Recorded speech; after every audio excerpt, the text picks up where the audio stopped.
Hi friends, welcome to நம்ம வீட்டு savings. இது 30 டேஸ் 30 மணி டிப்ஸ் சீரீஸ். டே 3ல் நம்ம இன்றைக்கி என்ன பார்க்க போகிறோன்னா, சேவ் ஃபர்ஸ்ட் ஸ்பெண்ட் லேட்டர்.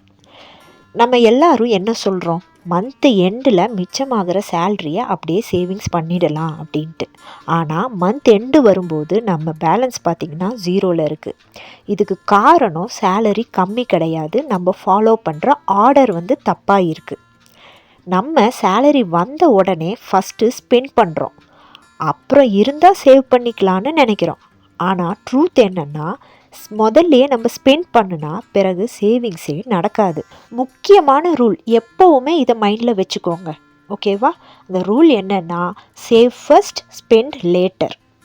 இப்போது 25,000 சேல்ரி வாங்குகிற ஒரு ஃபேமிலியை நீங்கள் எடுத்துக்கோங்க. சேல்ரி வந்த உடனே 2,500 சைடில் வச்சுக்கிட்டாங்க. மீதி 22,500 தான் அந்த மாதத்துக்கான முழு எக்ஸ்பென்சஸையும் அவங்க அட்ஜஸ்ட் பண்ணி அதுக்குள்ளே வாழ்கிறாங்க. இந்த மெத்தடில் சேவிங்ஸ் ஆட்டோமேட்டிக்காக அவங்களுக்கு நடக்குது. இதில் உங்களுக்கு என்னென்ன பெனிஃபிட்டுன்னு பார்க்கலாமா? ஃபஸ்ட்டு பெனிஃபிட்டு, உங்களுக்கு ஸ்ட்ரெஸ்ஸு கம்மியாகும். இப்போ நடுவுலையே ஏதாவது மந்த்துக்கு நடுவில் ஏதாவது ஒரு எமர்ஜென்சி வந்தாலும் நீங்கள் பேனிக் ஆக வேண்டியதில்லை, ஏன்னா நம்மக்கிட்ட சேவிங்ஸ் இருக்குது. ரெண்டாவது பெனிஃபிட், நம்மளுக்கு ஒரு கண்ட்ரோல் வரும். ஏன்னா மிச்சம் இவ்வளோதான் பேலன்ஸ் அமௌண்ட் நம்ம கையில் இருக்குதுன்னு தெரிஞ்சதுனால அன்னெசரியாக இருக்க செலவு கட் ஆகும். மூணாவது பெனிஃபிட் என்னென்னா, நம்மளுக்கு ஒரு கான்ஃபிடென்ஸ் வரும். சின்ன சேவிங்ஸாக இருந்தால் கூட அந்த சேவிங்ஸ் நம்மளுக்கு ஒரு கான்ஃபிடென்ட்டை கொடுக்கும். நாலாவது பெனிஃபிட் என்னென்னா, நம்மளுக்கு ஒரு ஹேபிட் க்ரியேட் ஆகும்.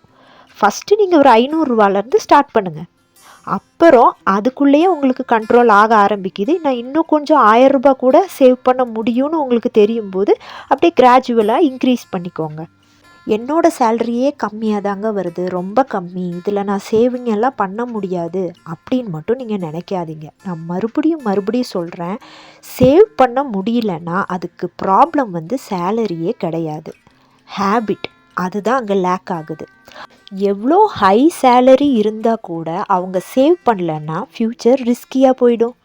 லோ சேலரி இருந்தால் கூட சேவ் பண்ண அவங்க ஃப்யூச்சரும் சேஃபாக இருக்கும். இந்த மந்த்லேருந்தே ஒரு ஸ்மால் அமௌண்ட் சேவ் பண்ண ஸ்டார்ட் பண்ணுங்கள். சேவ் ஃபர்ஸ்ட் அப்படின்றத எப்போ நீங்கள் ஸ்டார்ட் பண்ணுறீங்களோ அப்போது லைஃப் ஆட்டோமேட்டிக்காக உங்களுக்கு சேஞ்ச் ஆகும். டெய்லியும் யூஸ்ஃபுல்லான டிப்ஸுக்கு நம்ம வீட்டு சேவிங்ஸ் சேனலை சப்ஸ்கிரைப் பண்ணி வச்சுக்கோங்க. நம்ம வீட்டு பணம் வளரட்டும். தேங்க்யூ ஃபார் வாட்சிங்.